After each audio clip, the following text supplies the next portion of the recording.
Welcome to the Heal Yourself podcast, where we dive deep into all things healing. I'm Denise, a speech language pathologist and a self-love coach for adults and teens. And I'm Kira, a traditional naturopath and functional nutritionist, and we're here to guide you through the transformative process of healing your body, mind, and soul. From the latest in functional medicine to nurturing your relationship with yourself, healing trauma, and even transforming your money story, we're here to empower you with the knowledge and tools to create lasting change. So whether you're looking to heal physically, emotionally, or spiritually, join us as we explore the many paths to wholeness and wellness.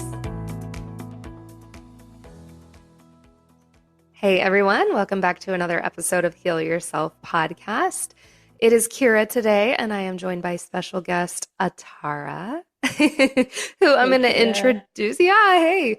So let me introduce her formally, and then I'll let her tell you guys a little more about herself. So Atara is a licensed marriage and family therapist and has been practicing in the field of mental health for 14 years.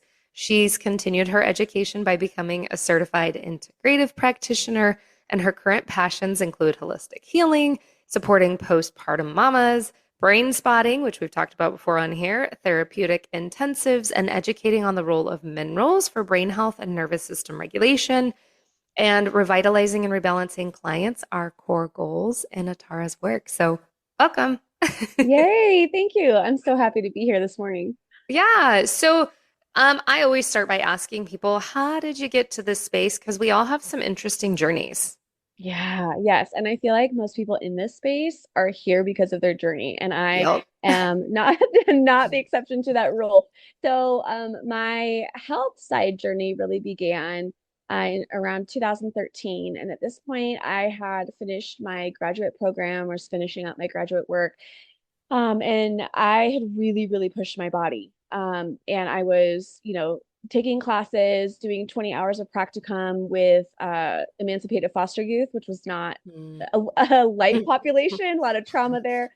And I was working a full-time job as a case manager for men who had been released from prison from a life sentence. So also not a light That was population. cushy. Yeah, right. Lots of stuff in there. Let's see. I was training for marathons. So a lot of intense. Kira's already laughing. She knows where this is going. And of course, I was in my 20 something. So I was trying to be as slim and trim as possible in eating like a chicken breast a day and maybe like a Slurpee and sunflower seeds, right? Like that, those were my meals.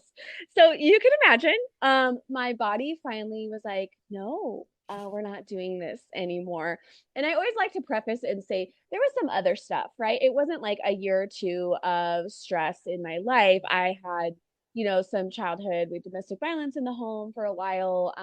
My parents are divorced. I am naturally a feeler, a very intense person. So there's some other stuff that had kind of been lifelong that also I think contributed to this. I like to look at things holistically and work with people holistically. So I think all of that's important. But essentially, what happened is my body crashed. And what I mean by that was I would get up and get going for the day and go about my business and get ready, be up for an hour and a half, 2 hours, and be so exhausted. I would have to lay back down and go back to sleep. And I went to my functional medicine I went to my allopathic doctor and oh, great, we're going to run some labs. Awesome. Come back a few weeks later, excited to have some answers, only for him to kind of basically shrug his shoulders and say, Everything looks good. Yep, everything looks good. I don't know what to tell you. I'm just going to sigh at that. Yes, exactly. And, he also went, well, maybe eat more greens. And at this point, I had tried so many things. I was on a raw vegan diet. So that was not the issue. Yeah. And it was not helping. So then I found a wonderful, functional medicine doctor, and she ran my neurotransmitters. And what we saw was that my fight or flight neurotransmitters were off the charts. They were so high, you could not even see where they ended.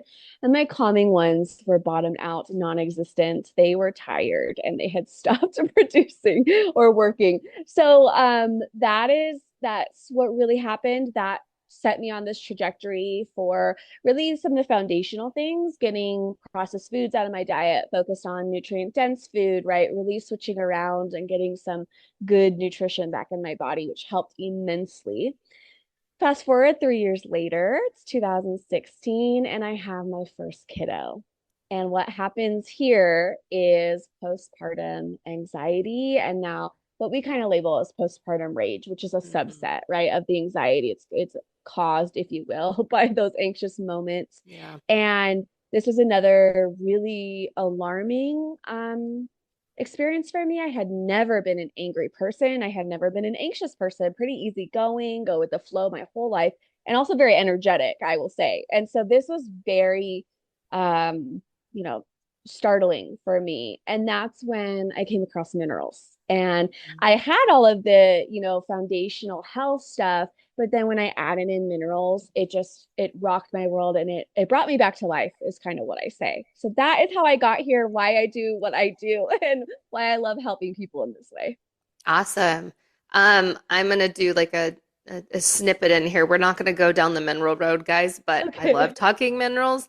And I will just say it's so easy to become depleted postpartum.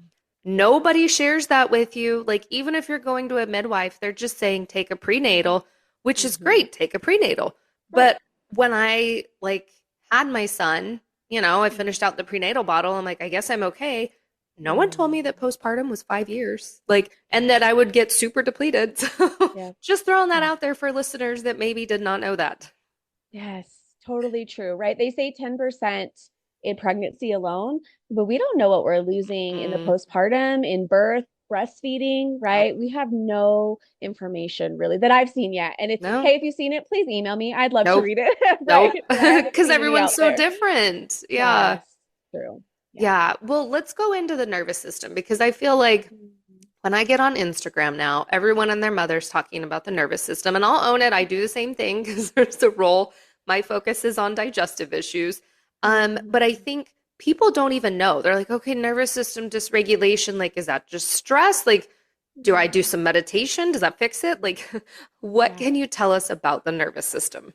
Yeah. Well, first, the term nervous system dysregulation, I think has maybe not been appropriately labeled. And we dramatize it a little bit, where really we're actually dropping into, kind of what I call this yellow zone, fight or flight, a little bit all the time, really. And the example that I love using with people is have you ever woken up late for something or was in a rush? Guess what? Your nervous system is dysregulated in that moment. Now, not in an extreme way, but you're dropping down into a state that is, a little frantic, frazzled, right? Your energy has to pick up and you have to get a little bit more focused in those moments. And I always laugh because right, my example is also 4 kids in tow. And so I'm yelling at my kids as well. And in these rushed moments, there's some really obvious examples, but there's this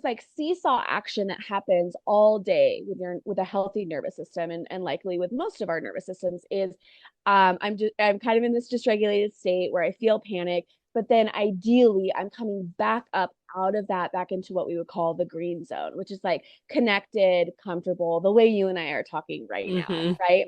And so this action happens all day. Where people start to run into issues is where they drop down into that yellow. They're not doing anything necessarily about it. They don't maybe take a deep breath intuitively. They kind of stay, it's harder to get out of that mode. Maybe they avoid, right? Or ignore, push down a lot of emotions. Sometimes we know that we're in a situation where that kind of has to happen, but also it's really important to come back, right? Maybe you're at work and you can't burst into tears in that moment. I got you, right? But come back to that, allow yourself some time to process through that, to handle that, to deal with that, because emotions are energy in the body. And what happens is then that energy is essentially getting stuck in the body if it's not able to process all the way through. So I think that's a really important thing for people to understand is, do I notice when I kind of drop out of my regulated state? And also, do I know how to get myself back? And am I allowing myself, maybe making a daily habit of connecting, right? Connecting with myself, checking in with myself. Perhaps just even if you did that at the end of the day, and it doesn't have to be anything fancy. I think people, they have all these great tools out there, right? And I Mhm. love them. I use them with my clients, but also it can just be like sitting on the edge of your bed when kids are asleep and going, hey, how am I feeling? Right? How am I doing? Let me check in. Do I feel okay? Do I notice my body needs anything right now? And Mhm. not, I think we've really disconnected. We've drawn this line across our neck, right? That disconnects our mind and our brain from what we are feeling in the body. And it really does a disservice to us if we can pay attention to our body and the messages our body is sending us. It, I think, would produce a lot more health for us as as a society. Yeah, I agree. And you're right. So many are disconnected. And sometimes I'll be having a conversation with the client and say, like, okay, well, this is where I want you to listen to your body. And they're like, I don't know how. Like, Yep. people have forgotten. And honestly, I tell them, you should be having a conversation with yourself every day. Not like a crazy Mm. person out loud where people are like, are you okay? But in your head, just like you would check in with a partner, a friend, a child. Hey, how are you doing to get today? Do you need anything from me? Yeah, And we don't do that absolutely. because in that moment, you might be like, oh my gosh, I do need to take some deep rest. Or you know what? I need to lock Mhm. myself in the bathroom for 2 minutes just Mhm. to, like get away for a minute. Or maybe I need Yeah. some water. I think it's been like 6 hours since I had a sip. Like Yes. Yeah. little things like that, if we would just have conversations throughout the day. I love that so much. Yeah, and I want to point out what you're saying about when people don't even know how to do that. Mhm. That's a good sign. Find a great somatic therapist because yeah, we can become so disconnected. It's our normal state. And that, so we talked briefly about this yellow zone, this fight or flight. But what happens over time is if we stay in that, stay in that, stay in that, we drop further down. I want you to almost imagine like a scale, and we're further down on that ladder. And wouldn't you know it, there's another space under that yellow zone, which we reference as the red zone. And if yellow is kind of like anxiety symptoms, you imagine like revved up energy, like focus, you know, jittery, the red zone is going to be what we would refer to as depressive symptoms. And that is like a shutdown, a numb, disconnected. We use a fancy term in therapy land, dissociative, right? And not knowing what's happening in our body is a type of dissociated state, right? And not to pathologize it, we all do it to some degree, Mhm. but knowing and recognizing how often am I in that state, and also that the body is doing this for a reason. There's protection, an attempt of protection, and so not to bash the body, not to make the body the enemy, but to understand our body is having an attempt to support and protect us in this way. And I laugh at the nervous system because up here in our cortical brain, right, our thinking logic brain, we can kind of distinguish different stressors, right? I can talk myself down of okay, it's okay, we're just late, we're going to be okay. But the nervous system does not do that. The nervous Mhm. system does not have that language. And I kind of say it as the nervous system doesn't know the difference between taxes and tigers. And I saw someone online, she said it as the nervous system doesn't know the difference between my fire alarm and my screaming toddler. And that gave me a good laugh, So true. right? So true, right? Our nervous system is going to respond the same Mhm. way. And so that's important to recognize as well, is that that's the job of our a different part of our brain, if you will, to kind of talk us logically out. But sometimes people can't do that, right? Sometimes we have kind of been in this state for so long, we don't know how to do that anymore. And that's kind of a sign or indicator you might want some more support with how to do that. The other thing I'll say is, gosh, our brains are so amazing. In a single second, our brains are able to take in 11 million pieces of information. Wow. And that's a low ball, right? I'm lowballing that. Some say 30 to 40 million, right? Wow. So a lot of stimuli all at one time. But we cognitively think about only between 7 and 40 pieces of that. So sometimes the nervous system is responding to something that we have not cognitively registered, but it's filed in there and the Mhm. brain has filed it. But so sometimes people go, well, I don't even know what I'm responding to. And that's okay. Like we don't have to necessarily figure that out. It's filed back in there somewhere deep and we can't pull it out. But what we can do is work with the body to become more regulated and give tools to support when we are having those moments. Yeah. Gosh, I think it's so important to, I mean, everything that you said, but even looking at people that do stay either in the yellow zone or the red zone and they're stuck in Mhm. there, Yeah. it's not just from overdoing stuff, right? It's not just Right. from the toddlers that are screaming. It's usually a buildup of things that sometimes we're not thinking of. And this was a Mhm. powerful one for me in my own journey is like realizing that I'm a doer. Like Mhm. I don't know how to sit down. It's hard for me to relax. I'm always Mhm. finding more stuff to do. Mhm. And that was putting me in that yellow zone, you know? So Absolutely. I want people to pay attention to that too of like, are you allowing yourself to slow down and rest like you need to? Mhm. Because we all need that. Yes, so true. So true. And I talk a lot about with my mamas that I work with is the difference between masculine and feminine energies. And let's be clear, I'm not talking about a man versus a Hmm. woman, right? But we're talking about the masculine and feminine energy. And those exist in all of us, right? And you're pointing out that those can kind of have this push and pull depending on where we're at in life, what we're focused on, and often I see women with this really, we'll call it an overactive, right? Or this masculine energy overdrive. And it's not there's like all of this other stuff, right, that gets us there. And if you own a business, if you're an entrepreneur, you are constantly drawn. And most women, any woman actually working outside of the home, when you're working somewhere else, you are called to produce, right? You're called to do, you're called to have those actions, right? We live in this society that is Hmm. focused, right? On it's a masculine energy society, if we're honest. Yeah. And so it's do, produce, do. And this constantly pulls us in that direction. So learning to balance that with the feminine, which is being. The feminine is all about being, and part of that is being present, right? If the do is like forward focused, what am I going to produce? That's a future tense. Hmm. Why the feminine is a present tense. Kids, man, if you're like, I don't know how to do that, Atara, go look at your kiddo or go look at a kid and watch how they interact with the world. And that is the essence of being, right? And I'm talking like 5 and under.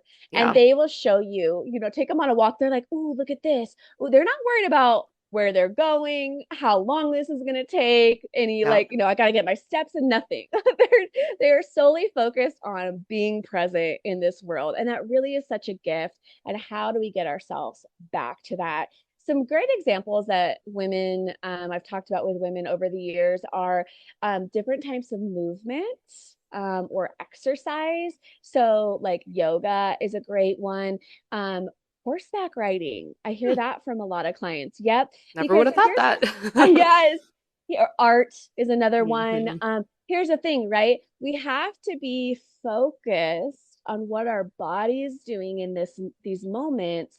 Because if we get too stuck in like, what's for lunch? What am I gonna do? We gotta pick the kids up.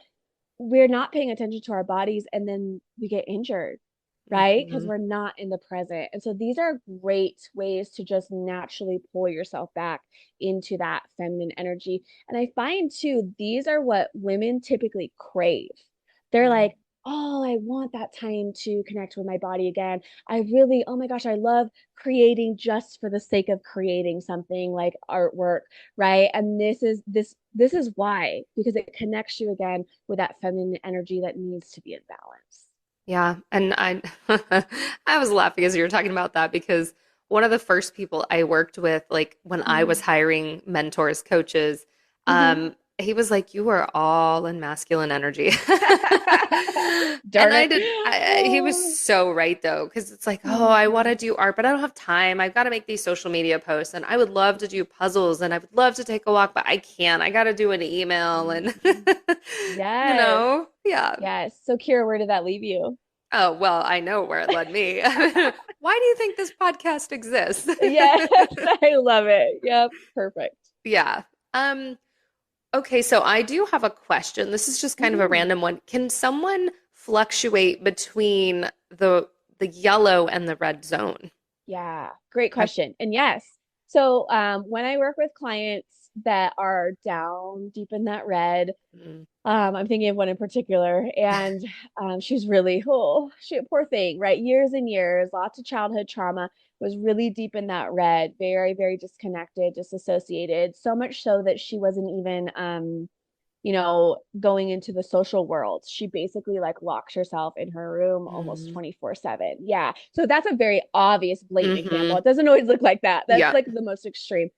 And so what started to happen as we worked together is we started to bring her up out of that red. And wouldn't you know it, well, when we come out of the red, what's above that? The yellow. Yeah. And people that have been in the red for so long, when they come into the yellow, they're like, this is awful. Like, what do we Hmm. wait, what are we I'm going doing back to here? red. Exactly, exactly. Why would we do this? This is and so I have to really we warn them, right? We really talk about, okay, this is what might start to happen as you reconnect with yourself, as you reconnect with your emotions and some of the childhood stuff we're going to work through. And it might be uncomfortable. Yeah. And also, I promise that there is a light at the end of the tunnel and we will start to see glimmers of that green zone calling to us. And so, yeah, it can be really uncomfortable, but absolutely. And you never move. I think I want to speak to this point in another way where you never move straight from green to red.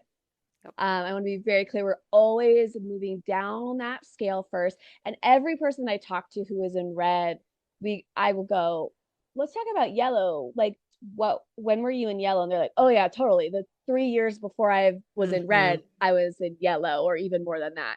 And so there's always a yellow zone happening before you reach that red. So also vice versa, as we move out of that space, you're gonna have to connect with that yellow sum to get to the green.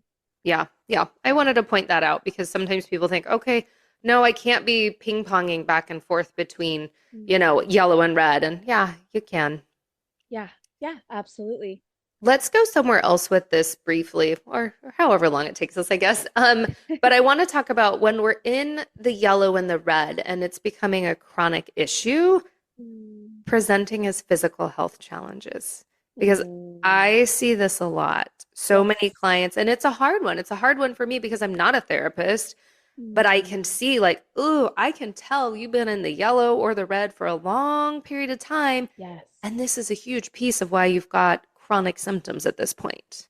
Absolutely, absolutely. So the way that I kind of succinctly say this is the body is always speaking, Hmm. right? And so the body is designed first and foremost to stay alive, right? And so it will do everything it can, including shutting down hormone production, certain types of hormones, diverting the energy to the central organs to stay alive. I think about too, naturally, minerals. What do we see in Yep. postpartum mamas when they're complaining? Their hair is falling out, their nails are brittle, bad skin. Yeah, your minerals are being diverted when you're deficient to the Mhm. essential places to stay alive. And so you'll start to see it there. Same thing with nervous system and energy and the body is the body will divert to um, you know, emergency mode essentially, and I need to focus here. So totally connected, and that is why, right? I'm so privileged. We are practicing at a time like this when this is becoming more mainstream.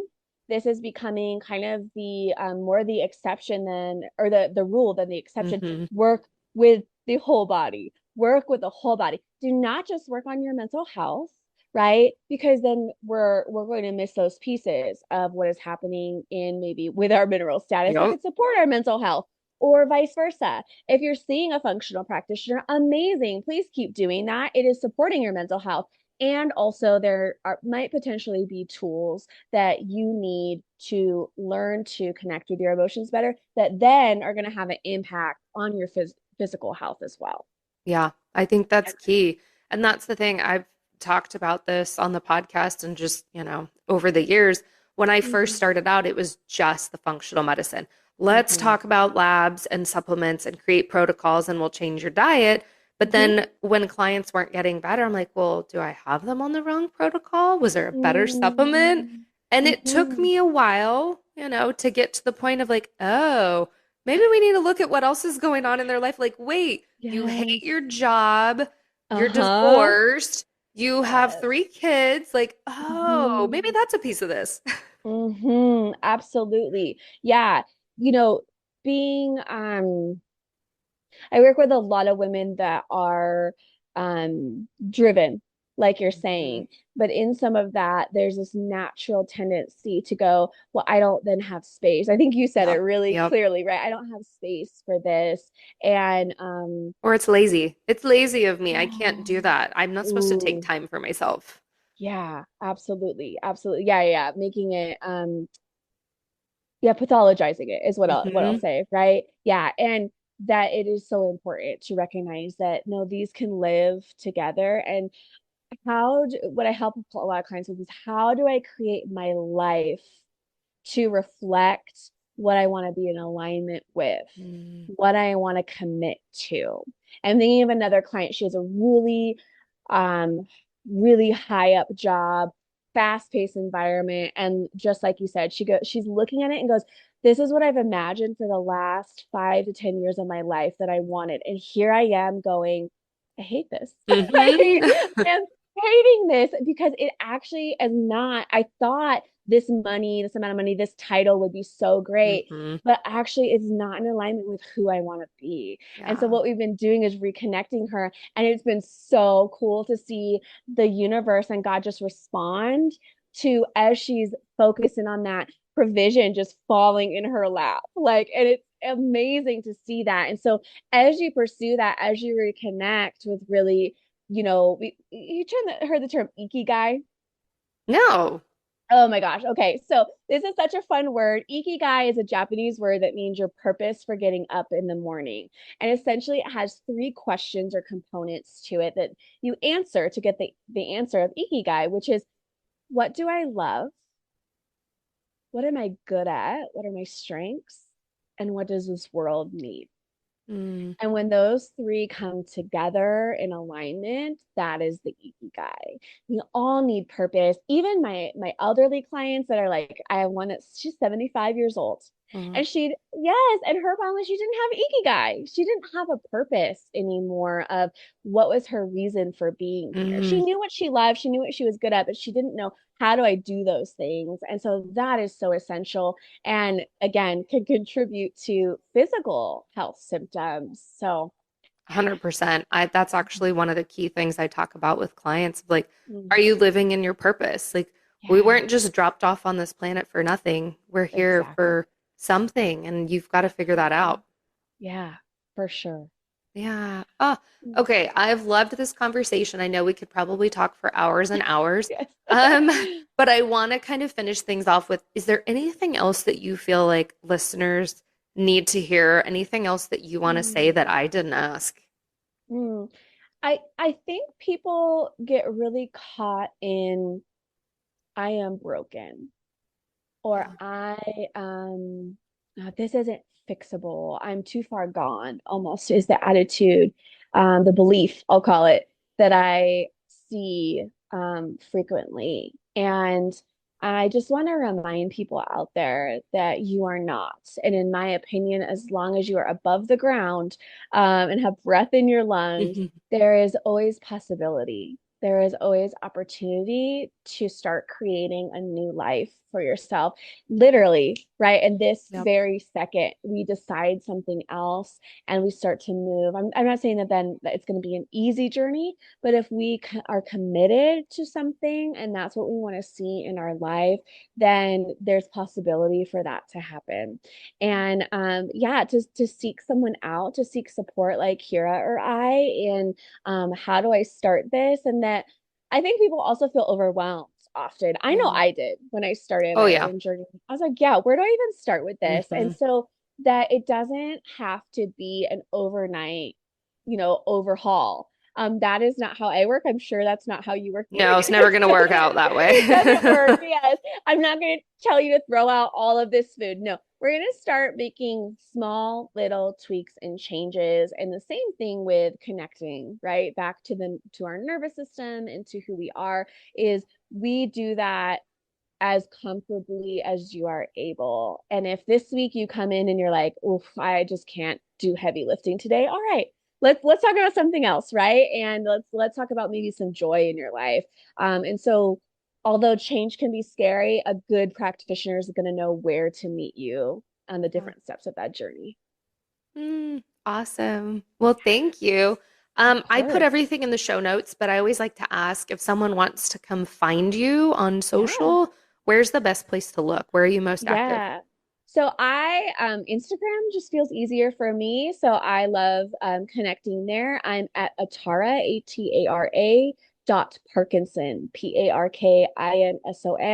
I love pointing people there as well because there's a lot of free information, right? Mhm. There's a lot of good stuff that you can just start filling and making easy changes in your life. I also have a website. So it's ataraparkinson.com. So if you're interested in learning a little bit more about your like, ooh, brain spawning, right? Or you've heard another episode, you can check out my page on that. I also work with a lot of what I call globally minded individuals. So I was raised partially overseas and, balancing between two cultures, that's a focus in my practice. And then also the integrative work that I do. Awesome. Well, thank you so much. Of course, Kira. Thank you for having me. This was so fun. Yeah. All right, guys. Well, we'd love to hear from you. Come find us on Instagram. Shoot us a message. Let us know what you want to hear about, and we will see you on the next episode.